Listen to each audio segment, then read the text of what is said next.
Yo, what's good, YouTube? It's your boy AJ. I'm here with Rage and Cypher. Team USA gets its first Olympic dub. Make sure you hit that like button, subscribe. You're now tuned in to Hoops World. Hoops World.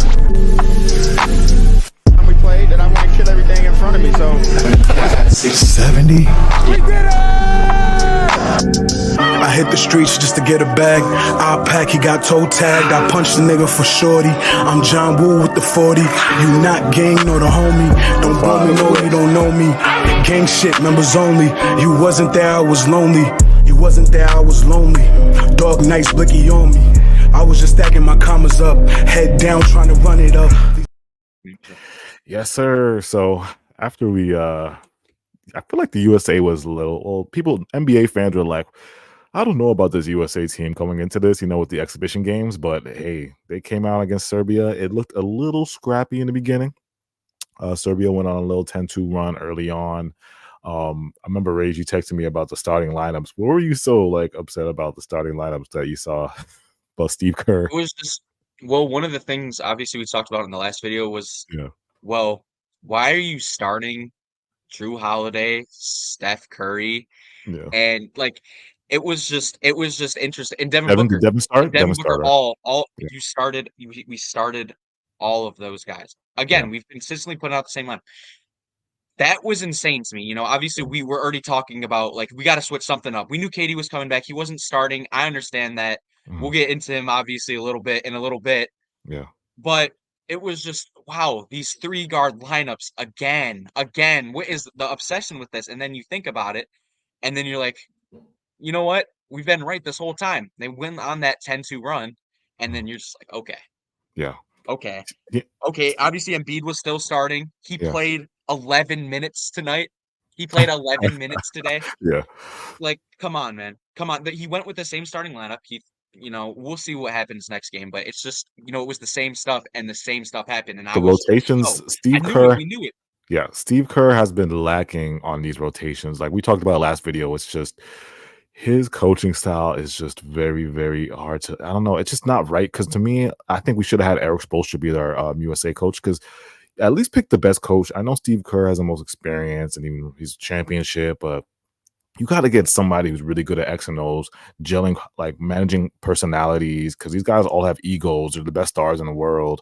So a guy that can manage personalities and a guy that's good at X and O's, I think you got to get that. And I think Eric Spoelstra should have been the coach. But long story short, Steve Kerr put out that lineup, and it did not look good early on for the USA. I mean, Team USA led by 9 points at halftime, but thanks to Kevin Durant, man, 23 points.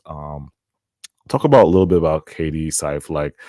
This was crazy. I mean, the shots he was hitting. I mean, he got into his catch and shoot bag early on. I think it was these 2 shots right here. He got a catch and shoot 3. Then he had another catch and shoot 3. But then he started getting into his midi post up bag. You know that bag we love that KD's in when he's hitting those Dirk style fadeaways like this, going to the rim. These Dirk style fadeaways. He was just hitting tough shot after tough shot, making it look easy. And this sparked the Team USA to eventually just blow out the Serbians. So what was your first thought on that, Syph, about KD? I mean, Kevin Durant, all-time great, incredible player. We know it. We watched KD for 4 years. Right? Arguably the best scorer of all time. Yeah. I think Michael Jordan a little bit better in terms of just putting the ball in the basket. So I think second at worst. Yeah. Just phenomenal. Hitting his types of shots. Durant, we know it. We saw in Golden State. He benefits a lot with playing next to stars. It's why he keeps trying to create super teams. Yeah. Just hitting shots on single coverage or open shots.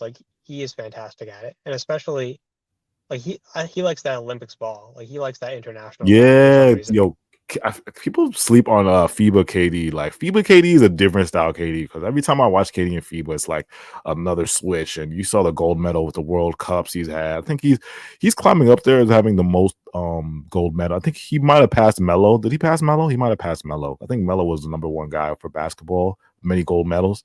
KD might have passed Melo, man. But he has a lot of gold medals.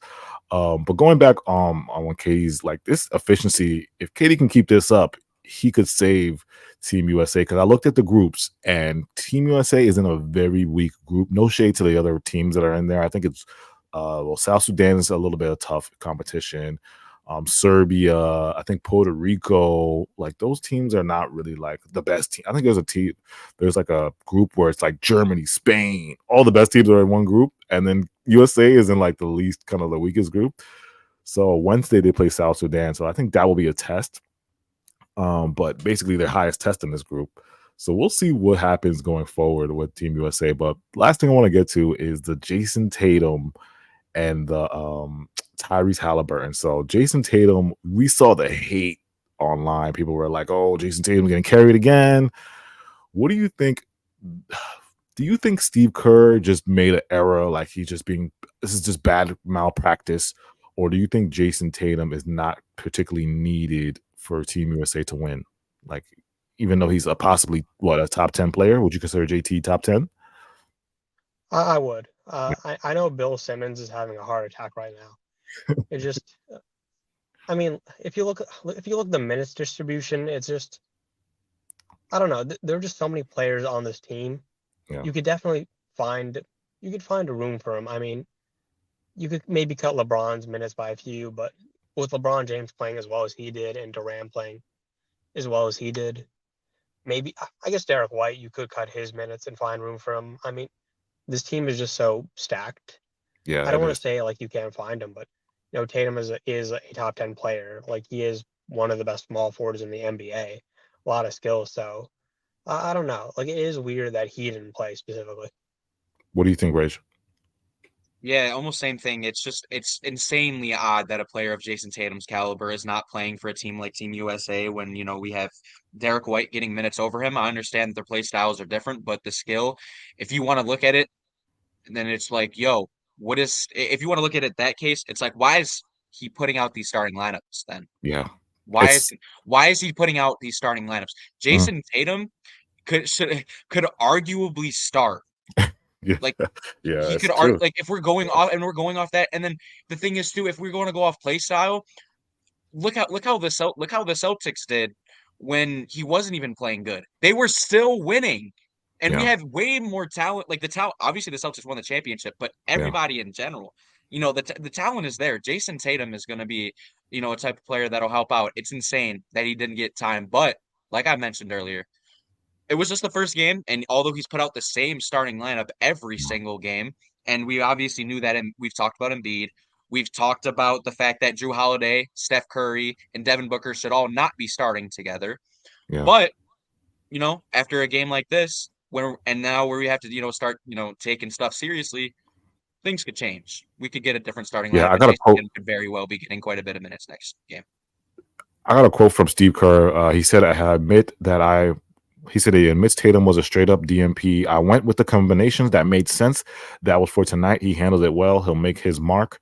It was me. I feel dumb not playing Jayson Tatum. So I guess Steve Kerr is taking the blame as he should on the Jayson Tatum thing. My issue with the rotations, like I said, I know Katie's probably working himself back into the starting lineup, but when the competition gets better, we're going to need Katie to start. You don't want to get into holes in this FIBA world. So I think, like I said, AD should start to me. I think Joel Embiid, we already talked about this last, but Joel Embiid should come off the bench. AD should start. Unless you're just going to take that chance and put Joel in the starting lineup because Bam and AD play so well together, all 4 and 5, you can do that. But in my opinion, AD should start. Then the Anthony Edwards minutes. Why are you playing Drew? Why are you playing 2 guard, like these 3 guard lineups with Steph, Drew, Devin? But I'm not trying to figure out why when we have so many great wings on this team. So many Booker great is the odd man out. Like yeah, I don't know Booker. why. Yeah, you have so Like, many he great played the wings, and second we're most going 3 minutes on guard this team. lineups. Yeah, go ahead, Saif. Like Booker played the second most minutes tonight, and I Yeah. don't know. And he played well. Like no knock to him, but he's starting at small forward. Like if Durant isn't like fully healthy yet, I know he's working his way back, but Yeah, why not Jayson Tatum? Like exactly. Jayson That's what I'm Tatum saying. is a Jayson better Tatum's player better. than Booker. And Yeah. we talked about this too, right? But we already played them, but we are playing South Sudan again on Wednesday. Mhm. If Devin Booker is starting at the 3 against South Sudan, it's time to talk about it again. and you start Drew. So it's like think about South Sudan. This is a tall team. Like I said, the shortest guy on South Sudan is probably 6'4", 6'5". Like these guys are tall, 6'10", 6'11". They put 7-footers out, 6'10", 6. They don't care. They'll play 3 7-footers. That's how because these guys are like versatile, athletic, and they can move. It's not like they're just like frozen type of players. They're athletic, they can move. So it's like they'll put out tall lineups like that, and you're gonna go 3-guard lineup. It might be some issues. So we'll see what they do against South Sudan. My biggest concern with Kerr is that Mhm. I don't know, he just seems like an emotional coach. Like we saw with Jonathan Kuminga, like the guy buried Kuminga for almost no reason, and it wasn't until Yeah. Kuminga that report came out where Kuminga said, "I don't believe Steve Kerr. I can reach my full potential with Steve Kerr," that he was forced to give him minutes. So I Yeah. don't know. I don't trust Steve Kerr's judgment at all, really. Yeah, I agree. We'll see, man, because hopefully he does right next game. Make sure you guys hit that like button, subscribe, follow us on Instagram and TikTok at Hoops World Zero. Let us know in the comments how you feel about Team USA's win. Do you think this is a great win, or you think you're still a little shaky on Team USA? Let us know in the comments, and we'll be back.